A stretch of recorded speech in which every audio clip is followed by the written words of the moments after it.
EthanFo. He's back at it again with another all-new Wolf Bappin tutorial today, guys. I'm so excited. Yo, this is EthanFo versus Super Dan. Oh, wait, oh Yeah, I didn't even realize. I didn't even realize the best Mario. All right, so they say commentary bias, he's unprofessional. Who are you rooting for?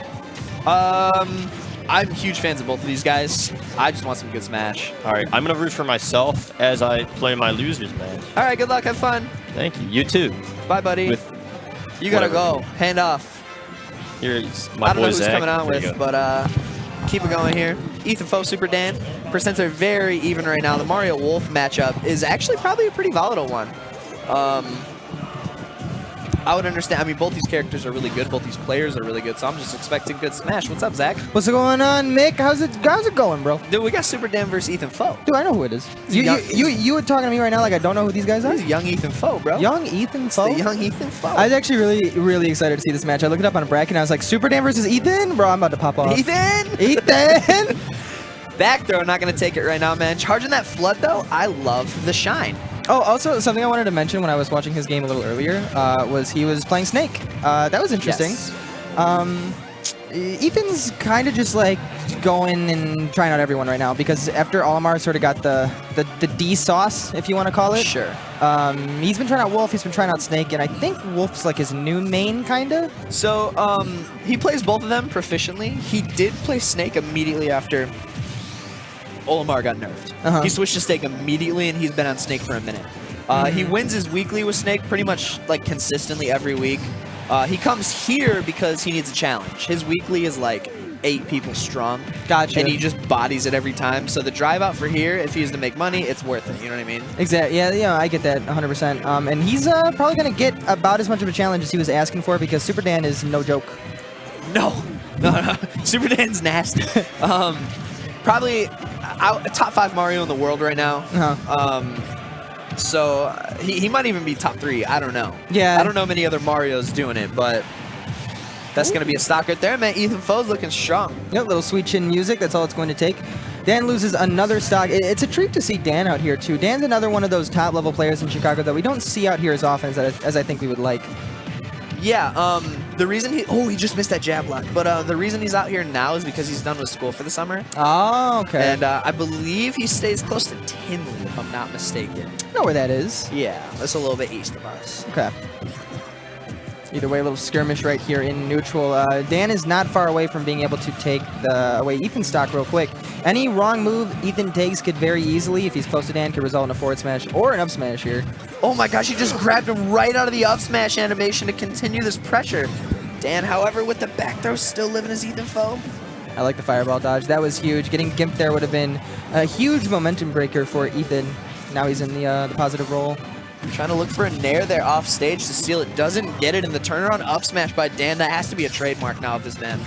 That's, dude, I know that I suck, but like turnaround up smash, being able to perfect that exactly where you want to go every single time you like commit to it with any character, that just, is it weird that seems hard to me, or do I just suck that? That's difficult. Yeah. It takes a lot of practice for sure.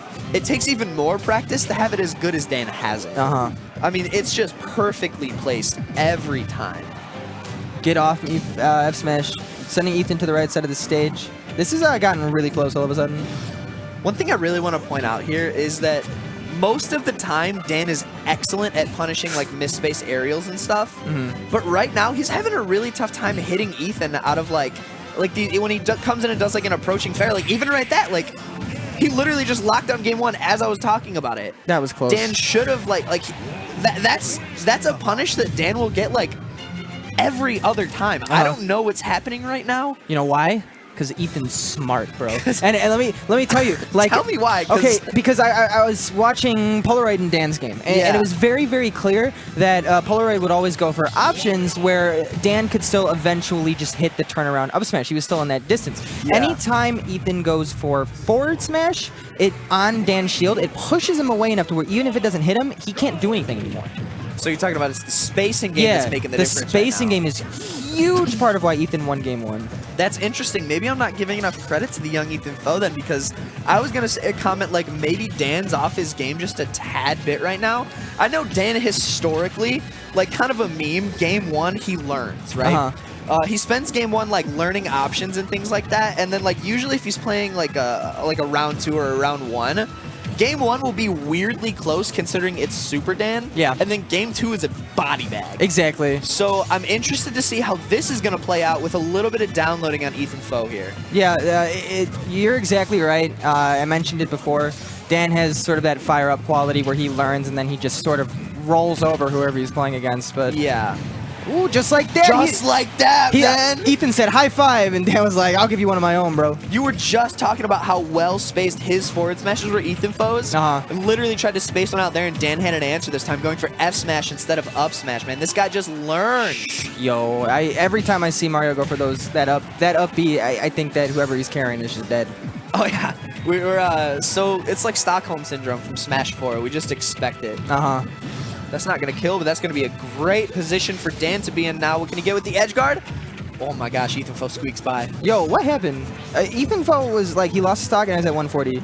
Game 2 is a body bag, man. I don't know what to tell you. Super Dan, dude. Yo, we're playing on, we're playing on Animal Crossing stage. This is real time right now. A minute passed over in the Animal Crossing clock, and this man's already at 1 stock. I don't know what happened. I seriously, I mean, this match just sort of really got away from Ethan all of a sudden.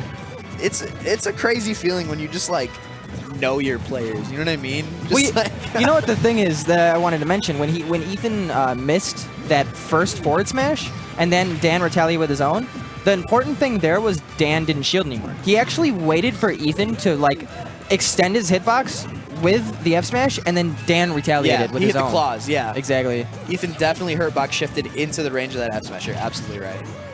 Ethan's got to get a grab here, get a grasp on this game before it gets away from him. He needs to get a grab on his life, bro. He's going to lose game 2. Dan waiting patiently there. Nice back air out of shield. And this is what I'm talking about. Dan, I feel like Dan just punishes these options so optimally. And it might take him a game to realize what the other person is doing. But once he has it figured out, look at that. He's terrifying. What do you do against this? Throwing out back airs. Look at these back airs. He just is... How confident of a player do you have to be Super Dan and then like almost lose game 1 just knowing that you might lose? Right. And then you turn over to your opponent and go, you just activated my trap card. I don't want to say Ethan's looking a little bit frazzled because I know he's a pretty collected player. This actually might be it. No, yeah, get out of that. But he's like choosing some options that like he did not choose in game 1. And did we just watch a Nair kill? Oh yeah, not even like facing him. Mario said, I don't need to look at you to kill you. He hit him with the booty butt cheek Nair. Cool guys don't look at their own Nairs, bro. turn around. You ain't watching this. Dude, Nair to shield in this game is so good. Yeah. Have you ever played Fox or like Jigglypuff or like who else is a good villager? Mario, any sex kick. Yeah. It's funny too because Nair out of shield is the only thing villager can do. he can't do anything else. He can Nair out of shield and he can phone home for his mom. That's about it. He can phone a friend. All right, man. We are getting the switch to Snake here, and it is a town and city pick. I love the stage pick, and I love the counter pick here. That fair was a little wild. Not Dan's, but Ethan's. That fair was a little bit of like help. I don't know if he's just gonna throw it out. Yeah, meant to really commit to that. Yo! Oh, he waited for the spot dodge. That was crisp. I think that was supposed to be a forward air. I don't think that dash attack was supposed to come out. Bro, why you? Oh, okay. All right. I was about to say, why you down EthanFo? I was about to. You about to say he didn't wait for that spot dodge? Don't doubt EthanFo. He waited for that. You're right. He waited for that spot dodge, but I don't think that dash attack was supposed to happen. Yeah, I think you're right about that one. See. Oh no! I was gonna say C4, but he goofed. Good read. Yeah, that reaction was great. Down air in that position is so good. One thing, Snake's down air is so versatile. I love when people like edge guard with a runoff and then like they down air back onto stage. But that up tilt, man, EthanFo's up tilts have been on point. Last time we saw him, he was playing Fade. Fade, yep. And he up tilted like 5 out of 6 stocks to take the kill.